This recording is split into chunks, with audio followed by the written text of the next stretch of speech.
Coming up on the Q30 Newscast, power outages caused multiple residence halls to lose power. The flu virus is spreading, how you can do your part to stay healthy. Plus, Quinnipiac's full slate of Black History Month ceremonies started last week. All this and more coming up right now on the Q30 Newscast.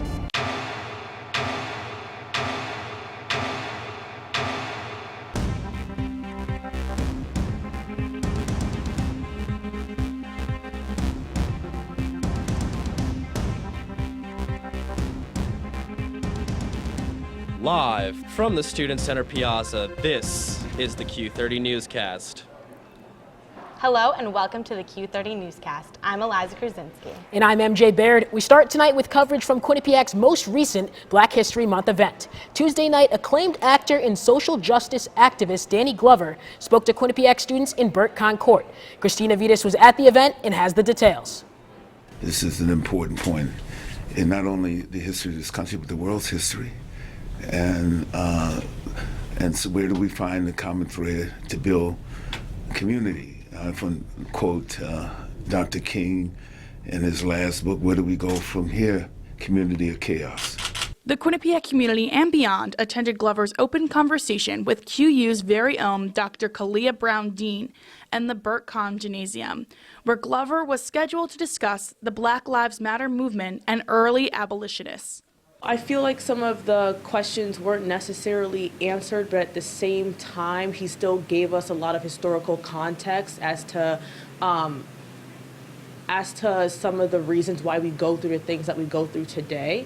So I guess in that aspect, I did learn a lot of things.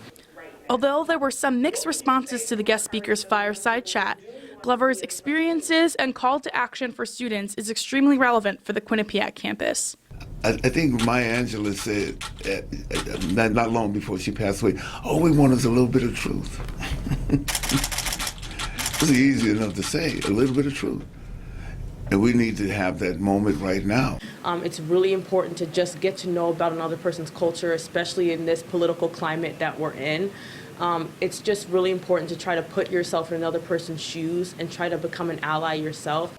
If there is anything for Quinnipiac students to learn from Danny Glover's life, it is this. We need to do something about every single thing, and there's no time to waste. For Q30 News, Christina Vitas.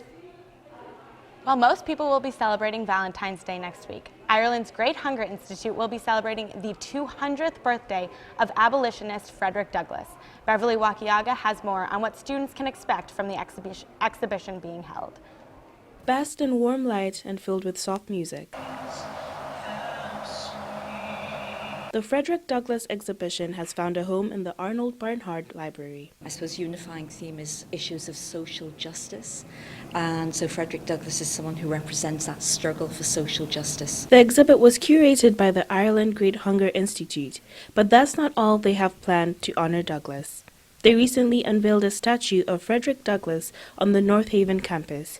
They also have plans for a memorial service and a talk from two descendants of Douglass. Students who have seen that, many have come back to me and say how inspirational they find that statue.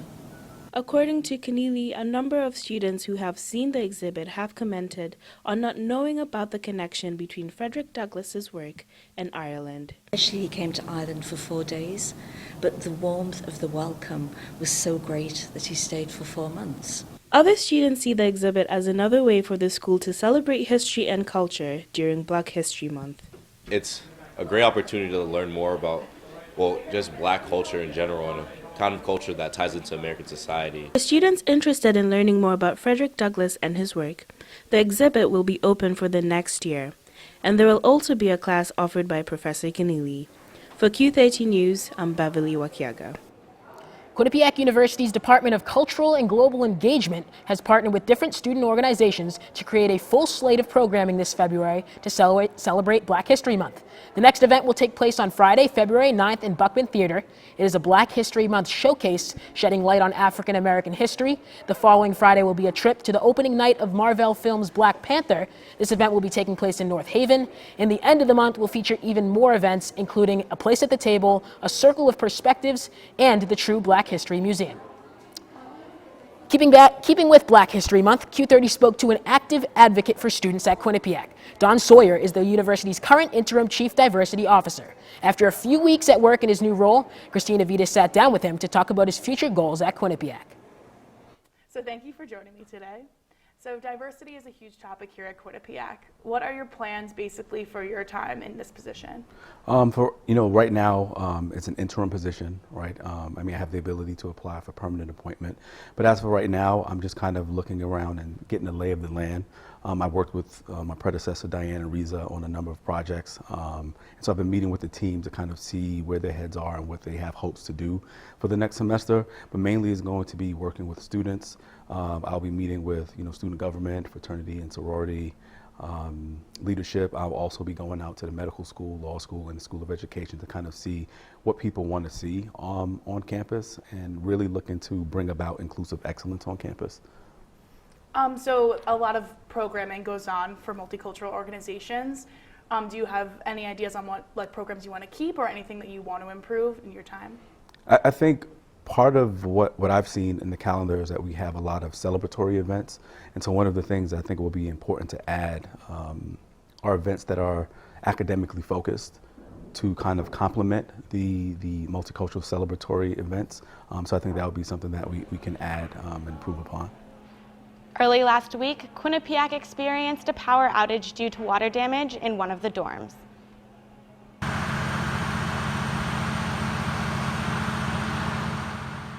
On Monday, January 29th, many dorms on campus lost power due to a water issue occurring in Irma Residence Hall. I was taking a nap, and then when I woke up, there was no power, and then I walked to class, and I saw what was going on outside, and yeah. Quinnipiac sent out an alert to all students warning them that there was a water issue, and power in most residence halls had been shut down. More updates were sent throughout the day. During the power outage, I went to the library and went and did some homework because I couldn't be productive here in Irma because none of the outlets were working and I didn't have anything else to do. Q card access to dorms was also disabled. There was an immediate response by the staff here at Quinnipiac, and they did a good job. On Friday, February 2nd, Quinnipiac sent out an email saying power will be interrupted on Saturday, February 3rd, as repairs needed to be made. All the power has been restored on campus, and this major setback has been solved. Hopefully the weather over the next few days won't affect power on campus. We'll go over to Brooke Riley, who's been bringing out. Brooke? Thanks, guys. It is freezing out here. We had some nasty weather throughout the course of this day. Started with snow this morning, turned to sleet, and now we have some freezing rain, causing some icy conditions. I've heard of a few students slipping and sliding across the quad. Hope I don't do that tonight. Be careful if you are driving, though. Hopefully the weather later on this week will get a little bit better, but for now, back to you guys at the desk. Thanks, Brooke. It's time for a quick break, but when we come back, on the Q30 Newscast, 16 days till Q-thon. Callie Keys has an update. After the events that unfolded last semester, Quinnipiac student government is looking into the details of its impeachment process for potential improvements. We bring you an SGA update. Plus, Carrie Golden joins us with this week's national update. Don't go anywhere. We'll be right back.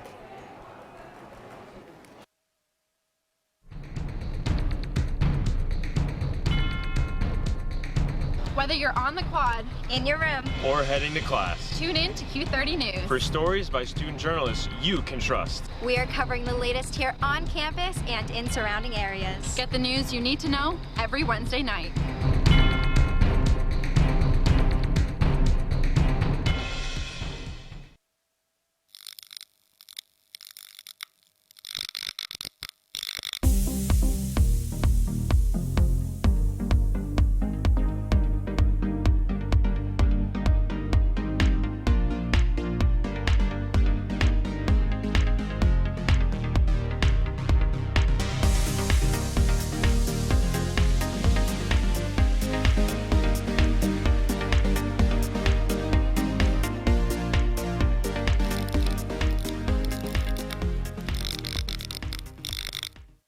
Coming up on #that, we talk about some fun events around Quinnipiac's campus. And we talk talk about some weird news that's been discussed around Twitter. All that and more, we are your source for Quinnipiac's entertainment news.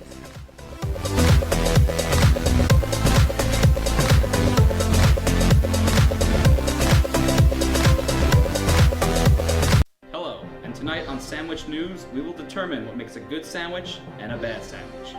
First, the standard sandwich. Uninspired, and frankly, a little gross. But we have here a Ray and Mike sandwich, the Cadillac of sandwiches. And if you want one, well, come on down to Ray and Mike's at 3030 Whitney Ave, Hamden, Connecticut. Open every day from 6 a.m. to 10 p.m. QCash is accepted. now that's a sandwich.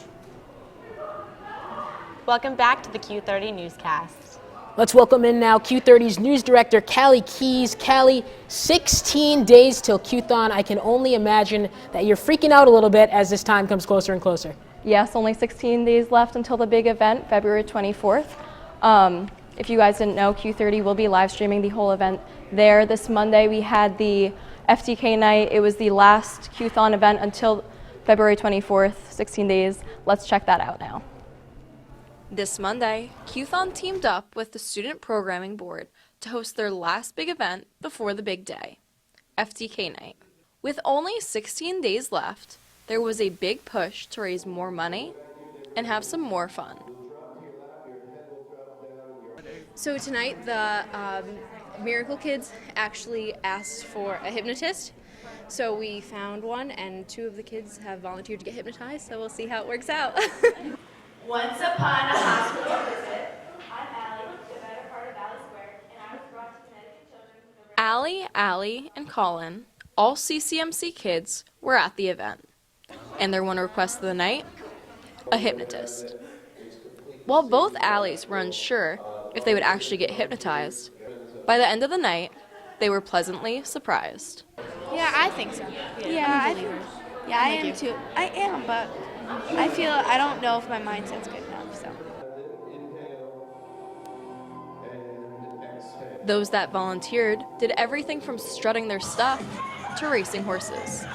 The best part is they had no idea at the end what happened. FTK Night reminded the Miracle kids and families exactly why they love Q-thon. Q-thon is a place where my kids can go and be kids for a day. It was my son's coming out party. He's on the autism spectrum, and his first time at Q-thon was the first time that he was ever in a large crowd, and he was made to feel so warm and welcomed. With 3 Miracle children in attendance, a hypnotist, and some pizza, it was surely a Q-thon event to remember. If you guys have not signed up yet, remember there is still time to do so. MJ and Eliza, back to you guys on the desk. Thanks, Callie. The Quinnipiac Student Government Association decided in its meeting this afternoon to table its impeachment ad hoc committee discussion until next week. Sophomore Luca Heron cited a lack of participation in reviewing the new document to address it this week. Last week, SGA members Jacqueline Schmadel, the chair of the ad hoc committee, we caught up with her today to discuss the plans. Our Constitution was written about 20 years ago, and we had never actually used the impeachment process up until now, as long as our advisors have been here. So upon looking at it, the minute we saw it, we knew it wasn't right. There are a lot of issues with just the structure, and it's not professionally driven. So our goal in this is just to make sure that our process is clean cut and up to date with the rest of our Constitution. In other SGA news, 3 members joined this afternoon after the special appeals process. Mark Martino joined the sophomore class cabinet, while the senior class saw the additions of Scott DeCapua and Erin Shria. There are still 2 open positions on SGA, 1 sophomore class representative and 1 senior class representative. Interested students should contact Jacqueline Schmiedel for more information. Let's welcome in Q30's Kerry Golden now tonight for a national news update. There's finally some closure this week in the case of former USA gymnastics team doctor Larry Nassar.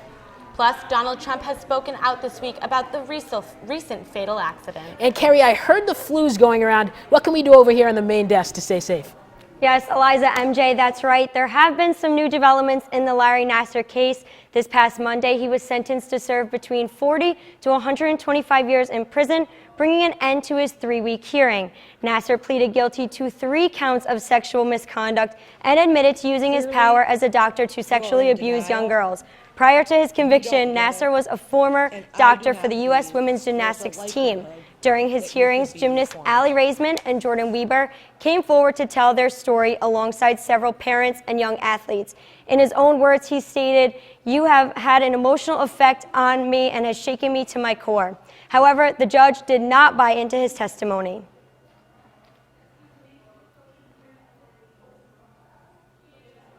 Nassar will serve his sentence after a separate 60-year sentence in federal prison for child pornography charges. On Tuesday, President Trump took to his Twitter to push for immigration reform following reports that an undocumented immigrant was behind the death of 2 men on Sunday, one of them being NFL player Edwin Jackson. According to police, Jackson and his Uber driver were pulled over along the Indiana interstate when the suspect drove onto the emergency shoulder and hit them both. The driver is alleged to have been drunk at the time. President called the act disgraceful and called on Democrats to issue tougher border protection reforms. Well, with the winter weather in full gear, so is the flu. According to the Center for Disease Control and Prevention, 53 children have died of the flu already this season. They are also reporting this is one of the worst flu seasons on record. Officials are still unsure as to why this season has been so bad. As the flu epidemic continues to grow nationally, Krista Delane found out what preparations Quinnipiac has for potential flu patients. Krista? This year, flu season has appeared to be worse than it has been in past years. Nationwide, the flu seems to be hitting earlier this year. In the last 2 years, the flu was mainly March and April. It seemed later than normal, but this year it's coming earlier. So we actually had 11 flu clinics in the fall on all 3 campuses. It's available to any student, part-time, full-time, grad, undergrad, available to faculty, staff. We had probably about 2,800 people come through the flu clinic, so we have about 200 vaccines left. And so we're trying to promote people to still come in and get them. At Quinnipiac, the amount of flu cases is on target with previous years, but the university is still taking extra precautions. So we have a flu list here, and when we see someone, if we see someone or if someone's diagnosed at home, or even if they call in and present their symptoms to a nurse over the phone, we will allow them just to go on the flu list because we can pretty much tell by triaging them over the phone if that's in fact what they have. So we put them on a list, and then that list gets distributed to professors and advisors that basically does state that they will be ill and that the professor should work with the student as best possible. So what differentiates it from the common cold is that usually it's longer lasting. Like I said, it's quicker onset, and you usually have the fever and the body aches. So that's usually how you can know. It's if that lingering cold's gone on for a couple of days and it's getting worse, that's probably not the flu. Even though the flu season started early this year, we can still expect it to be around for a couple more months. The health center is still offering vaccines for anyone who is interested. For Q30 News, Krista Delane. With this week's winter weather, I know it's been tough, at least for me, to stay away from this cold and away from these flu symptoms. But when we return from break, Brooke Riley has your full weather forecast. She'll let you know if this weather's sticking around. And Kate Pattyfoot has the latest entertainment update. Stay with us. Hello, and tonight on Sandwich News, we will determine what makes a good sandwich and a bad sandwich. First, the standard sandwich. Uninspired, and frankly, a little gross. But we have here a Ray and Mike sandwich, the Cadillac of sandwiches. And if you want one, well, come on down to Ray and Mike's at 3030 Whitney Ave, Hamden, Connecticut. Open every day from 6 a.m. to 10 p.m. Qcash is accepted. now that's a sandwich. This is Sports Pause. Are you concerned with the 0-2 start for this team? Right here, top of the circle, again, rips it past the grassroots goalie. What will breaking the record mean for the program himself? I mean, 138 wins. There's the tough shot. What a nice play by Mikey Dixon. He's good in transition. Just a really dynamic scorer he can create for himself. And now, Emma, it's time for the top 5 plays of the week. Coming up on #that, we talk about some fun events around Quinnipiac's campus. And we talk about some weird news that's been discussed around Twitter. All that and more, we are your source for Quinnipiac's entertainment news.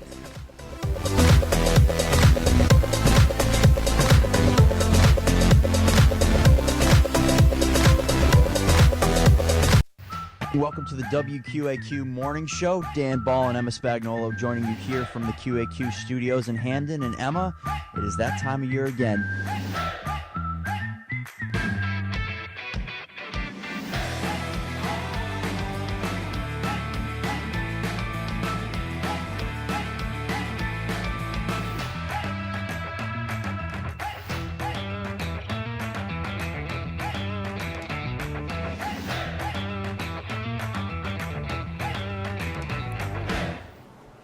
Thanks for sticking with us here on the Q30 Newscast. Well, MJ, we certainly had some brutal weather out there today. I know, you're right, Eliza. I mean, I woke up, there's snow on the ground. Later it turned to rain, and after that it turned to ice. I even saw a couple students out front slipping and sliding out on the walkways. I know, it's crazy. Well, we have Brooke Riley out there bearing the cold weather. Brooke? MJ, Eliza, thank you. It has gotten a little bit lighter out here since I saw you guys earlier in the show, so I threw the umbrella away. Tonight it is going to be 21. I think this stuff is lightening up a little bit. Hopefully it'll be totally out of here by midnight. Tomorrow it is going to be 31 degrees, sunny skies, so maybe this stuff will melt a little bit. Hopefully it won't be too slippery at night, but it's looking like it's going to be 18, so it may freeze over. Be careful out there on the roads. Looking across the state of Connecticut, it is rainy, slushy all around the entire state. We got 21 degrees in Killingly, 17 in Torrington, 19 in Danbury, 23 in New Haven, 24 in New London, and 20 in Hartford. Looking at the week ahead, hopefully this weather will get a little bit better. Like I said earlier today, it was 36 degrees. We had a mix of everything from snow to sleet to rain. Tonight it is going to be 21 degrees, and tomorrow it is going to be 31 degrees with some sun, a low of 18 at night. Friday, it's going to go up a little bit to 32 degrees above freezing, which is a good thing, low of 30 in the evening. Saturday, it's looking like it's going to be some warm weather for this time of year, actually. 48 degrees, but unfortunately too rainy to do any outdoor activities. We got a low of 38 at night. And Sunday, it's still going to be in the mid-40s, but still rain. So it's going to be 44 with a low of 29. Monday, we're starting off week 4 of the semester already. It is flying by so fast, but it's starting with some sunny weather, a high of 42 degrees and a low of 26. And Tuesday, the last day of our forecast, it is going to be 42 degrees and 35 with some partly cloudy skies. That's all I have for this week's weather forecast. But for you guys, stay warm out there. Good night. And back to you guys at the desk. Thank you, Brooke. From JT at the Super Bowl to the newest member of the Jenner family. Kay is standing by with your entertainment update. Thanks, guys. We'll dive right into the news everyone's talking about.